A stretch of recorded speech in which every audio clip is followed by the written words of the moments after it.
오늘 본문 예레미야 13장은 하나님이 예레미야에게 명령하신 행동을 알려주는데, 이런 예언자의 행동을 흔히 상징 행동이라고 부릅니다.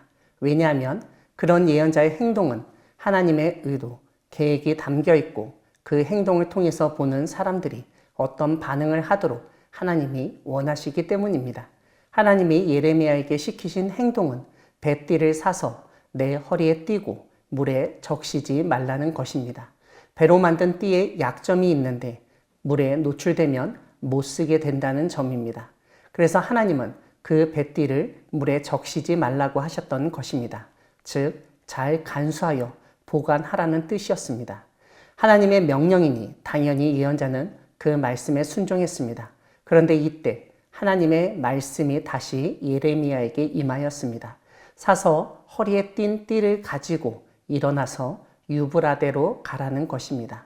그리고 그곳에 있는 바위 틈에 감추라고 말씀하셨습니다. 하나님의 말씀에 순종해서 예레미야는 그대로 따릅니다. 여기서 말하는 유브라데는 바벨론 땅을 흐르던 유브라테스 강을 말하는 것이 아닙니다. 아나돗에서 1시간 남짓 걸어서 도착할 수 있는 요단강의 지류의 명칭입니다. 그런데 왜 하나님은 그 당시 사람들도 그렇고 오늘날 우리도 오해할 만한 유브라데라는 단어를 사용하셨을까요? 이스라엘이 하나님의 말씀에 순종하지 않아서 바벨론으로 가로지르는 유브라데까지 끌려갈 것임을 은연중에 알리고자 하셨기 때문입니다. 그런데 이렇게 유브라데로 가서 그때 감추게 한 띠를 가져오라는 것입니다. 예레미야는 그 띠를 감췄던 곳에서 찾아서 가져왔습니다. 하지만 문제가 생겼습니다. 좋은 배띠를 사서 바위 틈에 잘 감춰 놓았는데 그 배띠가 썩어 있었던 것입니다.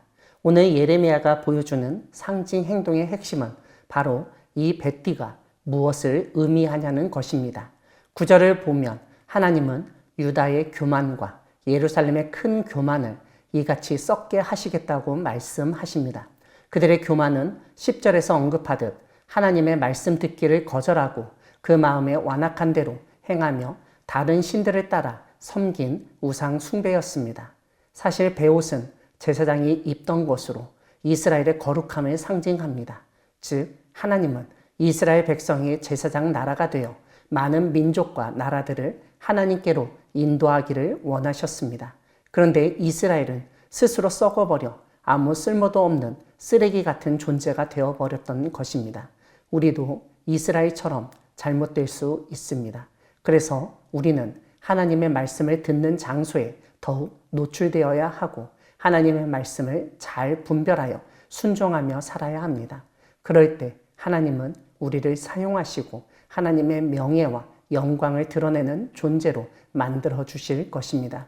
오늘 본문 뒷부분은 또 다른 하나님의 심판 예언입니다. 하나님은 모든 가축 부대가 포도주로 찰 것이라고 전하도록 하셨습니다. 13절에서 언급하듯 이 예언은 유다와 예루살렘에 거하는 모든 사람들, 다윗의 왕위에 앉은 왕들과 제사장들과 예언자들까지 그 많은 포도주로 잔뜩 취하게 하시겠다는 뜻을 담고 있었습니다.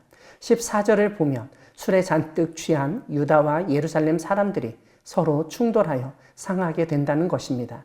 문제는 거기에는 아버지나 아들도 없다는 것입니다.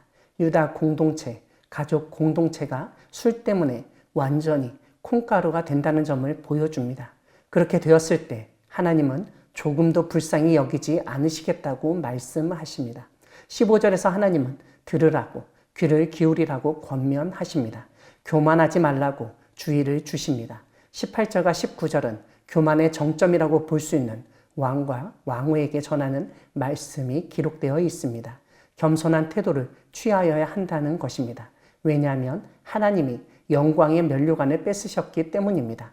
왕 노릇을 하던 것을 그만두고 부귀영화의 삶을 포기해야 한다는 뜻입니다. 영광의 면류관이 내려졌다는 것의 의미가 19절에서 확인되는데 남방의 성읍들이 봉쇄되어 여의자가 없고 유다가 다 잡혀가게 되었기 때문입니다. 오늘 본문 마지막 부분은 유다가 의지했던 강대국들이 오히려 유다를 다스리게 되고 예루살렘의 공경이 마치 해산을 앞둔 임산부의 모양과 비슷하다는 점을 알려줍니다. 즉, 갑작스러운 진통이 커져서 크게 힘들고 아파하는 것처럼 유다 땅 역시 그런 어려움을 겪게 될 것임을 보여줍니다. 무엇보다 유다의 죄악이 커서 큰 수치를 당하게 되는 것을 언급합니다. 이렇게 큰 수치를 당하였어도 검은색 피부를 가진 구스인이 그 피부색을 바꿀 수 없듯, 표범이 그 가죽의 반점을 사라지게 할 수 없듯 유다도 바뀌지 않을 것이라고 말씀하십니다. 사랑하는 광야교회 성도 여러분, 하나님은 교만한 사람, 집단, 나라를 심판하시는 분이십니다.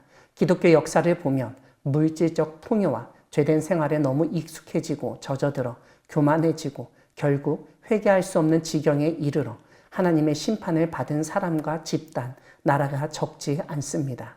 경제적 번영과 풍요에 취해 교만하여 수치를 당하지 않도록 주의하며 강대국을 의지하는 것이 우상 숭배임을 명심하며 겸손한 마음으로 하나님만을 섬기며 나아가는 우리 모두가 되기를 소망합니다. 아멘.